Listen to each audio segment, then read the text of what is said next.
샬롬, 사랑하는 성도님들에게 평안의 인사를 전합니다. 무더운 날씨 그리고 코로나 상황 속에서도 하나님을 사랑하고 말씀을 사랑하고 또 예배를 사모하여 각자 있는 곳에서 예배하시는 사랑하는 성도님들을 예수 그리스도 이름으로 축복합니다. 사도신경으로 우리의 신앙을 고백하겠습니다. 나는 전능하신 아버지 하나님 천지의 창조주를 믿습니다. 나는 그의 유일하신 아들 우리 주 예수 그리스도를 믿습니다. 그는 성령으로 잉태되어 동정녀 마리에게서 나시고 본디오 빌라도에게 고난을 받아 십자가에 못 박혀 죽으시고 장사된 지 사흘 만에 죽은 자 가운데서 다시 살아나셨으며 하늘에 오르시어 전능하신 아버지 하나님 우편에 앉아 계시다가 거기로부터 살아있는 자와 죽은 자를 심판하러 오십니다. 나는 성령을 믿으며 거룩한 공교회와 성도의 교제와 죄를 용서받는 것과 몸의 부활과 영생을 믿습니다. 아멘. 찬송가 393장으로 하나님을 찬양하겠습니다. 찬송가 393장 오 신실하신 주 함께 찬양하겠습니다.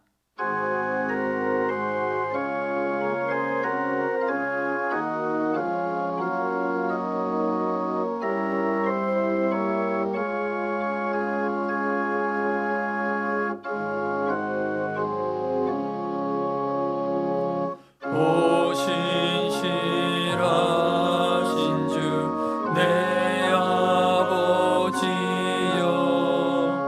늘 함께 계시니 두려움 없네. 그 사랑 변찮고 날 지키시며 어제나 오늘이 한결같네. 오 신실하신 주, 오 신실하신 주 날마다 자비를 베푸시며 일용할 모든 것 내려주시니 오 신실하신 주 나의 구주 봄철과 또 여름 가을과 겨울 해와 달 별들도 다 주의 것 만물이 주 영광 드러내도다.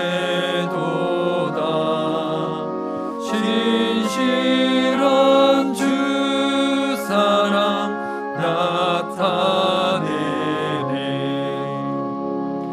오 신실하신 주, 오 신실하신 주 날마다 자비를 베푸시며 일용할 모든 것 내려주시니 오 신실하신 주 나의 구주 내 죄를 사하여 안위하시고 주 친히 오셔서 인도하네. 오늘의 힘내고 내일의 소망 주만이 만복을 내리시네. 오 신실하신 신실하신 주 오 신실하신 주 날마다 자비를 베푸시며 일용할 모든 것 내려주시니 오 신실하신 주 나의 구주. 아멘. 하나님 말씀 함께 보겠습니다. 오늘 함께 나눌 하나님 말씀은 요한계시록 14장입니다. 요한계시록 14장 1절부터 5절까지 말씀을 제가 봉독해 드리겠습니다. 신약성경 413면에 있는 요한계시록 14장입니다. 또 내가 보니 보라 어린 양이 시온산에 섰고 그와 함께 14만 4천이 서 있는데 그들의 이마에는 어린 양의 이름과 그 아버지의 이름을 쓴 것이 있더라. 내가 하늘에서 나는 소리를 들으니 많은 물소리와도 같고 큰 우레소리와도 같은데 내가 들은 소리는 검은 고 타는 자들이 그 검은 고를 타는 것 같더라. 그들이 보좌 앞과 내 생물과 장로들 앞에서 새 노래를 부르니 땅에서 속량함을 받은 14만 4천 밖에는 능히 이 노래를 배울 자가 없더라. 이 사람들은 여자와 더불어 더럽히지 아니하고 순결한 자라. 어린 양이 어디로 인도하든지 따라가는 자며 사람 가운데서 속량함을 받아 처음 익은 열매로 하나님과 어린 양에게 속한 자들이니 그 입에 거짓말이 없고 흠이 없는 자들이더라. 아멘. 하나님 감사합니다. 연일 계속되는 무더위에서 자칫 무기력해질 수 있고 자칫 힘들 수도 있지만 그럼에도 불구하고 이 아침 또 각자 있는 곳에서 하나님을 사랑하고 말씀을 사모하여 저희가 함께 나와왔습니다. 상황과 여건은 여러 가지이지만 하나님을 사랑하는 마음, 예배하고자 하는 마음, 또 하나님의 말씀을 듣고자 하는 마음 하나님께서는 너무나 잘 아십니다. 성령님 역사해 주셔서 마음을 열고 하나님의 말씀을 듣게 하시고 깨닫게 하여 주시옵소서. 말세를 살아가는 우리가 어떻게 살아야 될지 이 시간 듣게 하시고 깨닫게 하여 주시고 구체적으로 이해할 수 있도록 성령님 함께하여 주시옵소서. 예수 그리스도의 이름으로 기도합니다. 아멘. 우리는 요한계시록 말씀을 함께 보고 있습니다. 어제는 13장 말씀이었는데요. 무시무시한 말씀들 때문에 자칫 위축될 수도 있고요. 또 어려운 말씀 때문에 요한계시록이 참 쉽지 않습니다. 이것을 어떻게 해석하고 어떻게 이해해야 될지, 그리고 실제 삶에 어떻게 적용해야 될지에 대해서 늘 때로는 난감하게 느껴지는 것이 요한계시록입니다. 그럼에도 불구하고 우리는 두 가지 키워드로 지금 계속해서 말씀을 보고 있습니다. 세상, 사탄, 그리고 그 세상을 살아가고 있는 성도님들의 삶이 어때야 되는지에 대해서 하나하나 말씀을 통해서 확인을 해보고 있습니다. 어제 봤던 13장에서는 나라적으로, 국가적으로, 또 외부적으로 보면 큰 통치, 권력을 가지고 성도들을 핍박하는 세력에 대해서 함께 나눴고요. 또 내부적으로는 교회 안에 있는 거짓 선교사들, 거짓 선지자들이 교회 안에 있는 성도들을 유혹하고 미혹하는 내용에 대해서 함께 나눴습니다. 오늘 14장은 그 반대 내용이 전개가 되어지고 있습니다. 어린 양이 입맞은 자들, 또 예수님으로 인해서 입맞은 자들이 또 14만 4천 명이 함께 모여서 하나님을 찬양하고, 그리고 짐승의 표를 받은 사람들이 어떻게 멸망하는지에 대해서, 어떤 형벌을 받는지에 대해서 요한계시록 14장은 기술을 하고 있습니다. 자칫 13장에 나와 있는 많은 이야기들 때문에 위축될 수 있는 살아가는 성도들에게 요한 사도는 14장 말씀을 통해서 다시 한번 희망과 소망의 메시지를 전달해주고, 또 예수님을 믿지 않은, 또 이 시대를 살아가는, 또 따라가는 많은 사람들이 어떤 형벌을 받을 것인지에 대해서 14장에 설명을 하고 있습니다. 오늘도 역시 14장 전체 내용을 간략하게 한번 보고요. 또 그 안에서 세상은 어떻게 될지, 그리고 우리는 어떻게 이 세상을 살아나가야 될지에 대해서 하나님의 말씀을 함께 보겠습니다. 먼저 개략적인 내용을 함께 보겠습니다. 14장 전체는 4가지 부분으로 나눠지고 있습니다. 먼저는 1절부터 5절까지 성도의 구원을 이야기하고 있고요. 6절부터 12절은 불신자의 심판 선언, 다시 13절에서는 성도의 구원을 선언하고 있습니다. 다시 14절부터 20절까지는 불신자의 심판에 대해서 이야기를 하고 있습니다. 눈치채셨겠지만 성도의 구원, 불신자의 심판, 다시 성도의 구원, 그리고 불신자의 심판으로 이렇게 체계적으로 잘 묘사가 되어져 있습니다. 조금 더 세부적으로 보면 14장 1절부터 5절까지 내용을 보면 첫째 환상입니다. 첫째 환상은 시온산 위에 성도와 어린 양에 대해서 이야기를 하고 있습니다. 우리가 너무나 잘 알고 있는 14만 4천 어린 양과 함께 하나님을 찬양하고 노래하고 그리고 함께 예수님이 가는 곳이면 어디든지 함께 움직이는 구원받은 성도들을 노래하고 있는 내용이 14장 1절부터 5절까지 첫 번째 환상입니다. 두 번째는 14장 6절부터 10절까지 내용인데요. 심판의 복음 선언을 이야기하고 있습니다. 그래서 복음을 선포함으로 다시 한번 예수님께로 돌아올 걸, 주께로 돌아올 것을 선포하고 있고 경고하고 있는 내용이 14장 6절부터 7절까지 내용입니다. 14장 8절은 셋째 환상으로 바벨론의 멸망을 선언하고 있습니다. 13장에 나와 있는 바벨론, 그리고 로마, 그리고 사랑하는 성도들을 핍박하는 많은 도시들, 또 권력들, 이 부분에 대해서 어떤 심판을 받을 것인지에 대해서 14장 8절에서 이야기를 하고 있습니다. 다시 9절부터 12절까지는 넷째 환상으로 짐승의 경배자들에 대한 저주를 이야기하고 있습니다. 짐승의 표를 받은 자들, 또 믿음을 배반한 자들, 또 하나님을 저버린 자들이 어떤 저주를 받을 것인지에 대해서 9절부터 12절까지 내용이 설명이 되어지고 있습니다. 다시 14장 13절에서는 다섯 번째 환상으로 어린 양의 경배자들에 대한 축복을 이야기하고 있습니다. 어린 양을 경배하는 사람들, 또 사랑하는 성도들이 어떤 삶을 살게 될 것인지에 대해서 그 축복을 이야기하고 있습니다. 마지막 부분 14절부터 16절은 여섯째 환상입니다. 인자와 곡식 추수를 이야기하고 있는데요. 여기서는 인자가 어떻게 곡식을 추수할 것인지, 또 큰 낫을 가지고 추수하는 내용이 나옵니다. 그래서 믿지 않는 자들, 또 믿음을 저버리는 사람들이 어떤 형벌을 받을 것인지에 대해서 묘사를 하고 있습니다. 한 번 더 17절부터 20절까지는 일곱째 환상으로 천사와 포도 추수를 이야기하고 있습니다.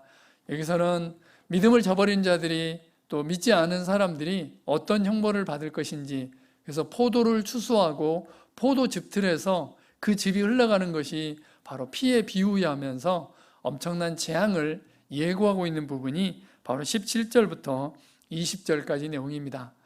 그래서 요한계시록 14장은 13장과 비교돼서 13장은 핍박과 환난을 이야기하고 있다면 14장에서는 예수님을 믿는 성도, 믿음과 인내를 가지고 하나님을 기다리는 성도들이 어떻게 복을 받을 것인지, 또 어떤 모습인지를 드러내고 있습니다. 또 반대로 믿음을 저버리는 자들, 짐승의 표를 받는 사람들, 또 하나님을 믿지 않은 사람들이 받을 형벌에 대해서 14장에서는 묘사를 하고 있습니다.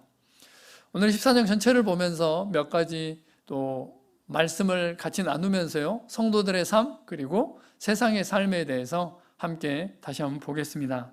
먼저는 14장 1절 말씀에 나와 있는 14만 4천에 대해서 다시 한번 짚고 넘어가겠습니다. 또 내가 보니 보라, 어린 양이 시온산에 섰고 그와 함께 14만 4천이 서 있는데 그들의 이마에는 어린 양의 이름과 그 아버지의 이름을 쓴 것이 있더라. 14만 4천, 이 숫자는 우리에게 굉장히 낯익은 숫자가 되었고 특별히 이단들이 잘 사용하는 숫자입니다. 우리 이미 요한계시록 7장에서 14만 4천이 어떤 의미가 있는지 알고 있습니다. 여기 숫자에 대해서는 여러 가지 각도로 해석을 하는데요. 어찌됐든 간에 12라는 숫자, 그래서 12지파를 가르치고 그 다음에 12,000, 12,000은 완전한 숫자, 그래서 둘을 곱하면 14만 4천입니다. 그래서 이것은 단순히 신천지에서 얘기하는 숫자상을 얘기하는, 그러니까 물리적인 숫자를 얘기하는 것이 아니라 14만 4천은 수많은 사람들, 또 예수 그리스도를 믿는 수만 수천의 사람들을 이야기하는 것이고요. 또 그래서 이것이 단순히 14만 4천 명만 구원받을 수 있다. 또 14만 4천이라는 숫자를 나타내는 것이 아니라 바로 무한한 성도들의 숫자를 이야기하고 있다는 것을 우리는 요한계시록 17장에서 그리고 많은 믿음의 선배들이 또 이것을 해석하면서 그렇게 해석했다는 것을 알 수 있습니다. 그래서 14만 4천을 가지고 이단들이 이야기하는 그 말에 현혹되지 마시고요. 우리가 예수님을 믿기만 하면 구원을 받는 거잖아요. 그 숫자에 제한되어 있는 것이 아니라 예수님께서는 모든 사람의 죄를 대신해서 십자가에 못 박혀 죽으셨습니다. 누구든지 예수님을 영접하기만 하면 우리는 구원받을 수 있습니다. 요한복음 1장 12절에 나와 있는 대로 영접하는 자 곧 그 이름을 믿는 자들에게는 하나님의 자녀가 되는 권세를 주셨으니, 그래서 누구든지 예수님을 영접하기만 하면, 믿기만 하면 하나님의 자녀가 됩니다. 혹시라도 주변에서 우리 단체에 들어와야 된다, 또 우리 그룹에 들어와야 된다, 우리 교회에 다녀야만 구원을 받는다라고 하는 사람이 있다면, 또 그렇게 전도하는 사람이 있다면 그 사람은 바로 이단입니다. 그러니까 절대 가까이 하지 마시고요, 빨리 신고해 주시면 감사하겠습니다. 그래서 신천지에서에게는 14만 4천의 허구를 지금 요한계시록 14장 1절 말씀을 통해서 다시 한번 짚고 넘어갑니다. 이제 이 말세를 살아가는, 또 세상을 살아가는 성도들의 삶이 어때야 되는지에 대해서 함께 보겠습니다. 14장 4절과 5절 말씀입니다. 이 사람들은 여자와 더불어 더럽히지 아니하고 순결한 자라, 어린 양이 어디로 인도하든지 따라가는 자며, 사람 가운데서 속량함을 받아 처음은 익은 열매로 하나님과 어린 양에게 속한 자들이니 그 입에 거짓말이 없고 흠이 없는 자들이더라. 이 말씀 이대로, 또 이것 때문에도, 역시 이 말씀 때문에도 이단이 많이 나왔습니다. 여자와 더불어 더럽히지 아니하고, 이 말씀 때문에 여러 이단들이 많이 나오게 됐는데, 아시죠? 이 말씀이 그 말씀 그대로 문자적으로 되지 않는다는 걸요. 그러니까 문자적으로 그러면 결혼하지 않아야 되겠네? 라고 하는 거 아니라는 거 아시죠? 또 만약에 문자적으로 해석하면 여자와 더불어 더럽히지 아니하고 라고 한다면, 그러면 여자들은 구원을 못 받는다는 얘기가 될 수도 있잖아요. 그게 아니라는 거, 또 거룩을 지켜야 된다는 것을 우리는 너무너무 상식적으로도 이해할 수 있는 구절입니다. 베드로서 1장 15절과 16절입니다. 오직 너희를 부르신 거룩한 이처럼 너희도 모든 행실에 거룩한 자가 되라. 기록되었으되 내가 거룩하니 너희도 거룩할지어다 하셨느니라. 베드로 사도는 소아시아에 있는 성도들에게 이야기합니다. 오직 너희를 부르신 거룩한 이처럼 너희도 모든 행실에 거룩한 자가 되라. 그러면서 레위기에 있는 말씀을 인용하여서 하나님께서 말씀하신 내가 거룩하니 너희도 거룩할지어다 라고 권면하고 있습니다. 레위기 11장입니다. 나는 여호와 너희 하나님이라. 내가 거룩하니 너희도 몸을 구별하여 거룩하게 하고 땅에 기는 길 짐승으로 말미암아 스스로 더럽히지 말라. 너는 이스라엘 자손의 온 회중에게 말하여 이르라. 너희는 거룩하라. 이는 나 여호와 너희 하나님이 거룩함이니라. 너희는 스스로 깨끗하게 하여 거룩할지어다. 나는 너희 하나님 여호와이니라. 그래서 하나님께서는 이스라엘 백성들에게 거룩을 강조하셨습니다. 거룩 그러면 어떤 단어가 먼저 떠오르시나요? 맞습니다. 많은 경우에 이 거룩이라는 단어를 생각할 때 윤리도덕적인 개념을 먼저 떠오르게 됩니다. 윤리도덕적으로 깨끗한 것, 아니면 흠이 없는 것을 거룩이라는 단어로 생각하기 쉽습니다. 그러나 엄밀한 의미에서 이 거룩이라는 단어는 윤리도덕적인 개념도 있지만 좀 더 분명하게 얘기하면 구별을 얘기합니다. 하나님께 구별되어지는 삶, 하나님을 향한 삶, 또 하나님께 집중되어진 삶, 이 삶이 뭐냐면 바로 거룩입니다. 그래서 레위기에는 거룩이라는 단어가 끊임없이 나오고, 어떻게 이스라엘 백성들이 거룩한 삶을 살아야 될 것인지에 대해서 자세히 설명이 되어져 있습니다. 단지 윤리도덕적인 것뿐만이 아니라 그건 기본이고요, 바로 하나님께 구별되어지는 삶, 하나님을 향하는 삶, 바로 그 삶이 거룩한 삶입니다. 그래서 14만 4천 함께 있는 성도들은 바로 하나님께 거룩하게 구별되어진 그런 삶을 사는 사람이 바로 지금 요한계시록 14장에 나와 있는 성도들의 삶입니다. 우리도 역시 마찬가지입니다. 이 시대를 살아가고 있지만 또 말세를 살아가고 있지만 늘 우리의 삶이 하나님께 집중되어져야 되고 하나님을 위해서 구별되어지는 삶, 그 삶을 살아야 된다는 것을 오늘 요한계시록 14장에서 이야기하고 있습니다. 자, 그러면 지금 성도들의 삶은 이렇게 거룩한 삶을 살아야 됩니다. 그러면 이 세상은 어떤 심판을 받게 될까요? 바로 요한계시록 14장 8절 말씀입니다. 또 다른 천사 곧 둘째가 그 뒤를 따라 말하되 무너졌도다 무너졌도다 큰 성 바벨론이여 모든 나라에게 그의 음행으로 말미암아 진노의 포도주를 먹이던 자로다 하더라. 요한계시록 14장 8절에는 바벨론의 멸망에 대해서 묘사를 하고 있습니다. 바벨론. 이 바벨론은 우리가 잘 알고 있는 대로 구약시대 이스라엘을 끊임없이 괴롭혔던, 또 심지어 예루살렘 성전을 회파하고 또 이스라엘 백성들을 포로로 끌어갔던 바로 그 나라가 바벨론입니다. 구약시대 이스라엘 백성들, 하나님의 백성들을 핍박하고 또 환난 가운데 몰아넣었던 대표적인 도시, 대표적인 권력, 또 대표적인 나라가 바로 이 바벨론입니다. 그래서 예레미야 51장 7절 말씀에는 바벨론은 여호와의 손에 잡혀 있어 온 세계가 취하게 하는 금잔이라 문민족이 그 포도주를 마심으로 미쳤도다. 말하기를 바벨론이 나의 재난 때문에 이같이 몰락하여 다시 일어서지 못하리니 그들이 피폐하리라 하라 하니라. 예레미야의 말이 이에 끝나니라. 하나님께서는 이스라엘 백성들을 멸망케 한, 또 그들을 포로로 끌려간 바벨론에 대해서 멸망을 선포하셨습니다.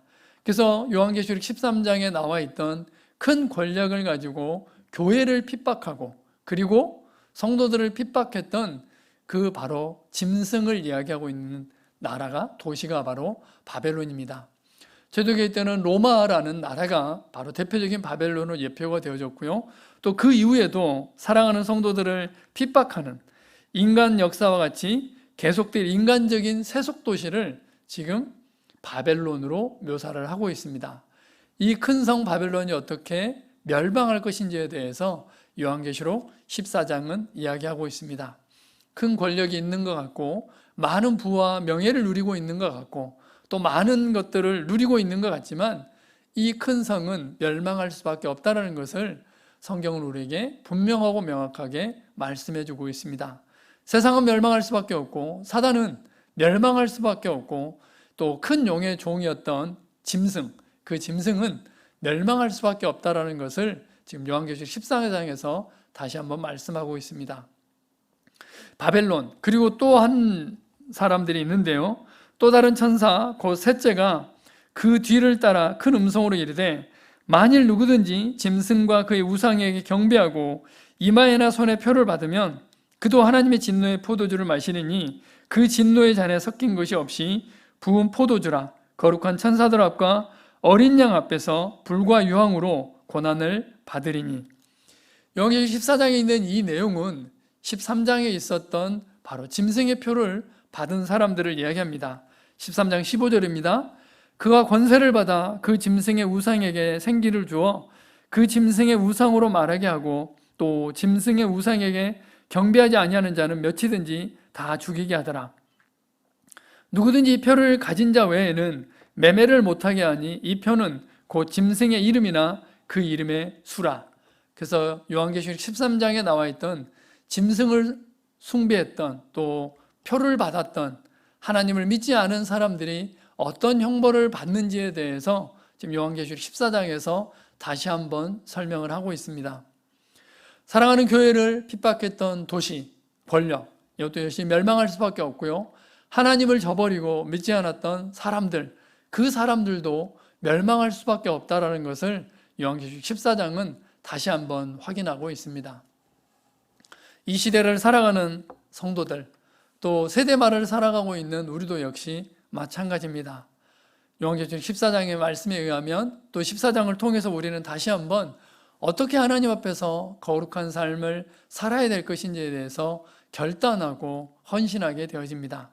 그리고 때로는 성도들을 위협하고 협박하고 환난과 핍박 가운데 있게 하는 어떤 권력도, 그리고 또 믿지 않은 사람들은 다 멸망할 수밖에 없다는 것을 요한계시록 14장에서 다시 한번 확인하게 되어집니다.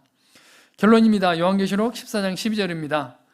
성도들의 인내가 여기 있나니 그들은 하나님의 계명과 예수에 대한 믿음을 지키는 자니라. 또 내가 들으니 하늘에서 음성이 나서 이르되 기록하라. 지금 이후로 주 안에서 죽은 자들은 복이 있도다 하시매 성령이 이르시되 그러하다. 그들이 수고를 그치고 쉬리니 이는 그들의 행한 일이 따름이라 하시더라. 하나님께서 갚아주시고 사랑하는 성도들의 삶이 어떻게 진행될 것인지, 또 우리가 가는 곳이 어떤 곳인지, 또 앞으로 어떻게 될 것인지에 대해서 분명하고 명확하게 성경은 우리에게 말씀해 주고 있습니다. 힘들고 어려운 상황들, 또 앞으로 행여라도 있을 여러 가지 상황들이 있을지 있지만 그럼에도 불구하고 하나님 앞에 순결과 거룩을 지켜나가고 또 구별되어져서 하나님의 나라와 구속사를 위해 살아가고 하나님을 예배하고 또 하나님께서 맡겨진 영혼들을 섬김으로 인해서 이 시대를 살아가고 또 마지막 때를 살아가는 사랑하는 성도님들의 삶이 되기를 주님의 이름으로 간절히 부탁을 드립니다. 하나님 감사합니다. 요한계시록 13장을 볼 때 우리 마음 가운데는 두렵고 떨림이 있었습니다. 그러나 요한계시록 14장을 보면서 다시 한번 희망과 소망을 가지게 됩니다. 우리를 핍박하는 그 어떤 권력도, 또 믿음을 저버린 많은 믿지 않은 사람들도 다 멸망할 수밖에 없다는 것을 압니다. 그리고 거룩하게 하나님을 따르들 때 또 어린 양의 노래를 배워서 함께 하나님을 찬양하고 예배하며 그가 어디로 가든지 따라다니는 사랑하는 성도들의 삶이 된다는 것도 가르쳐 주셔서 감사합니다. 우리들의 삶이 이 세상을 살아가면서 늘 거룩하게 하시고 구별되어지게 하시고 하나님을 위한 삶이 되어질 수 있도록 역사하여 주시옵소서. 오늘 하루도 그렇게 살아가기를 원합니다. 하나님의 나라를 섬기고 하나님의 구속사를 이루어나가며 한 영혼을 섬겨가는 오늘 하루의 삶이 되어질 수 있도록 역사하여 주시옵소서. 지금은 우리 주 예수 그리스도의 은혜와 하나님 아버지의 무한하신 사랑하심과 성령님의 교통하심 역사가 거룩함으로 구별됨으로 하나님의 나라와 구속사를 섬기가기를 원하는 사랑하는 주의 백성들 머리머리 위에 지금으로부터 영원토록 함께 하시기를 간절히 축원하옵나이다. 아멘. 주신 말씀 생각하시면서 함께 기도하겠습니다. 거룩과 순결을 지킬 수 있도록 또 하나님의 나라와 구속사를 위해 살아갈 수 있도록 함께 기도하겠습니다. 코로나가 점점 더 심해지고 있습니다. 코로나 종식을 위해서 또 집단 면역을 위해서 또 예배 회복을 위해서 함께 기도하겠습니다. 우리 주님 이름 간절히 한번 찾고 기도하시겠습니다. 주여